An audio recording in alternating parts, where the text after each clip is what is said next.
Chettinad Cement, perfect concrete choice. 63 years of excellence.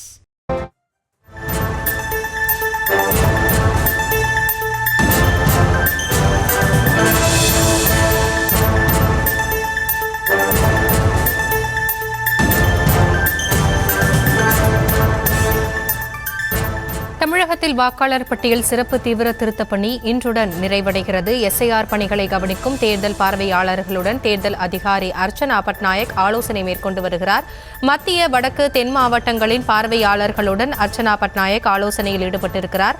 தமிழகத்தில் December 4ஆம் தேதி தொடங்கிய எஸ்ஐஆர் பணி இன்றுடன் நிறைவு பெறுகிறது. எஸ்ஐஆர் பணிகளை கவனிக்கும் தேர்தல் பார்வையாளர்களுடன் தேர்தல் அதிகாரி அர்ச்சனா பட்நாயக் ஆலோசனையில் ஈடுபட்டிருக்கிறார். மத்திய வடக்கு தென் மாவட்டங்களின் பார்வையாளர்களுடன் அவர் ஆலோசனையில் ஈடுபட்டிருப்பதாக அண்மை செய்தியை பார்த்து வருகிறோம்.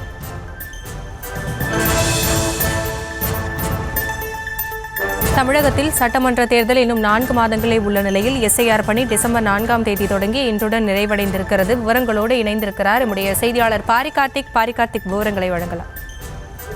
வணக்கம். வருகின்ற 16ஆம் தேதி முதற்கட்ட வரைவு வாக்காளர் பட்டியல் வெளியிடப்படும் என்று எதிர்பார்க்கப்பட்ட நிலையில் தற்போது ஆய்வுக் கூட்டம் அர்ச்சனா பட்நாயக் தலைமை தேர்தல் அதிகாரி அர்ச்சனா பட்நாயக் அவர்களுடைய தலைமையில் நடைபெற்று வருகிறது. தலைமைச் செயலகத்தில் நடைபெறும் இந்த ஆலோசனை கூட்டத்தில் சிறப்பு வாக்காளர் பட்டியல் பார்வையாளருடன் இந்த ஆலோசனை கூட்டத்தில் குறிப்பாக சென்னை உள்ளிட்ட வட மாவட்ட பார்வையாளர் ராமன்குமார், அதே போல திருச்சி உள்ளிட்ட மத்திய மாவட்ட பார்வையாளர் நிராஜ் அர்வால், மதுரை உள்ளிட்ட தென் மாவட்டங்களுடைய பார்வையாளர் கூடிய விஜய் நெகரா ஆகியோருடன் தற்போது ஆலோசனை கூட்டம் நடைபெற்று வருகிறது. குறிப்பாக இன்றைய தினம் முதல் பல்வேறு இதுவரை 99.9 விண்ணப்பங்கள் விநியோகிக்கப்பட்டு பெறப்பட்டு விட்டதாக அறிவிக்கப்பட்ட நிலையில் அதற்கான முன்னேற்பாடுகள் குறித்தும் மீதம் இருக்கக்கூடிய பணிகளை உடனுக்குடன் நிறைவேற்ற வேண்டும் என்றும், அதாவது அந்த விண்ணப்பங்களை பெறுவதில் காலதாமதம் இல்லாமல் உடனடியாக பெற வேண்டும் என்றும் வருகின்ற 16ஆம் தேதி முதற்கட்ட வரைவு வாக்காளர் பட்டியல் வெளியிடப்படும் என்று எதிர்பார்க்கப்படுகிறது.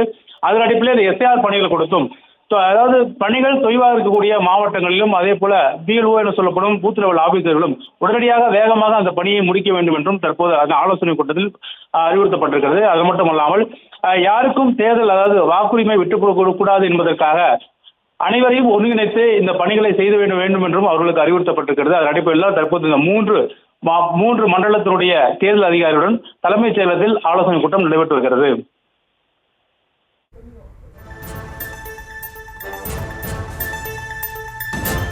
விவரங்களுக்கு நன்றி பாரிகார்த்திக். Chettinad Cement, perfect concrete choice. 63 years of excellence.